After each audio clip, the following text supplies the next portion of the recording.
قرآن مجید کی طرف آپ کا رجوع ہوا ہے، توجہ ہوئی ہے، اس کو اللہ کا بہت بڑا فضل اپنے اوپر سمجھیے، اور جب اللہ کا فضل ہو تو پھر اس کا شکر بھی ادا کرنا چاہیے اللہ کے جناب پہ۔ میں آپ سے ایک عجیب بات کہہ رہا ہوں، شاید آپ کو بہت وہ نئی سی لگے گی۔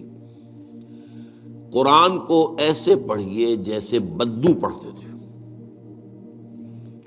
بدو نہ فلسفی تھے، نہ منطقی تھے، نہ سائنسدان تھے، نہ ابھی حدیثیں ان کے پاس تھیں، نہ ابھی فقہ مرتب ہوئی تھی۔ وہ کیا تھا؟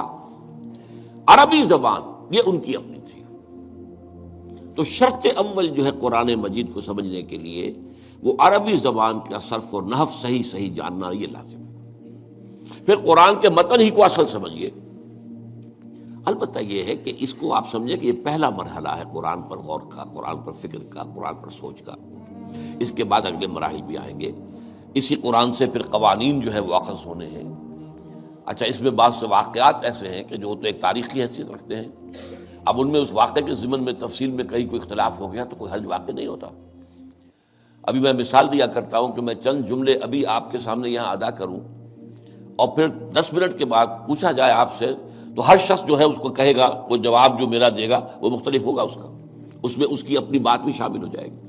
اور سوچ میری بات سنتے ہوئے بھی جو اس کا سبجیکٹو مائنڈ ہے وہ اس کے اندر اس وقت حاضر ہوگا، وہ اس سے اس کو نہ کوئی نتیجہ از خود اپنی اس سبجیکٹو مائنڈ کے حوالے سے حاصل کرے گا، وہ بیان کرے گا۔ تو ان چیزوں میں احادیث میں اگر کوئی اختلاف بھی ہو جائے تو اس میں پریشان ہونے کی ضرورت نہیں۔ ابھی ہمارے ہاں یہ جمعے کے اجتماعات میں حدیث جبرائیل جو ام السنہ کہلاتی ہے، جیسے سورہ فاتحہ ام القرآن ہے، ایسے حدیث جبرائیل ام السنہ ہے، سنت کی جڑ اور ماں۔ اب اس کی جو روایات آئی ہیں اس میں مختلف اختلاف ہے، الفاظ کا اختلاف ہے، ایسنس ایک ہے، مفہوم ایک ہے، الفاظ میں بڑا فرق ہے، تفاصیل کا فرق ہے۔ تو اس حوالے سے اس میں گھبرانے کی ضرورت نہیں ہے۔ پھر یہ کہ فقہی معاملات کے اندر اختلافات ہو گئے، وہ بھی نیچرل ہیں۔ آپ کو معلوم ہے کہ ایک ہی مقدمہ ہوتا ہے، 8 جج بیٹھے ہوئے ہیں ایک بینچ پر، 5 کا فیصلہ ایک ہے، 3 کا ایک ہے، یا اور بھی تقسیم ہو سکتی ہے۔ قانون وہی، اور یہ میں بات کر رہا ہوں سپریم کورٹ کی یا ہائی کورٹ کی، وہاں پہ تو ظاہر بات ہے کوئی نئے بیانات نہیں لیے جاتے، وہ جو بھی فائل ہے وہ تو بہت پہلے سے تیار ہو چکی ہے، اس کے اوپر بحث ہوتی ہے، صرف اسی سے اخذ کیا جاتا ہے، مطلب ان کا وہی رہتا ہے، اس کے اندر تبدیلی نہیں ہو سکتی، اس موقع پر کوئی نئی گواہی نہیں آتی۔ تو اس اعتبار سے ان چیزوں پہ گھبرانے کی ضرورت نہیں ہے۔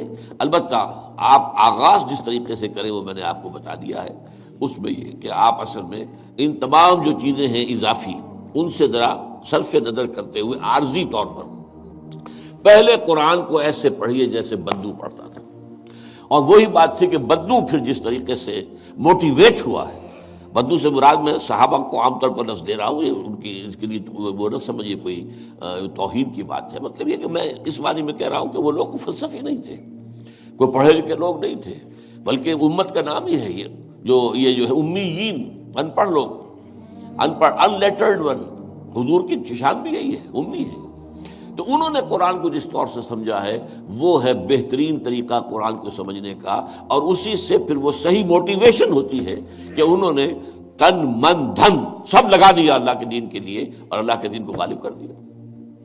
بحثوں میں پڑھ کر، اور وہ جو باریکیوں میں پڑھ کر، اور بال کی کھال اتار کر، اور منطقی طور پر تجزیہ کر کے، اور فلاں احادیث کے تقابل کے، اس میں پڑھ کر علم کا تو اضافہ ہوگا، لیکن وہ انسپریشن اور موٹیویشن جو ہے وہ اس کے اندر نہیں رہے گی۔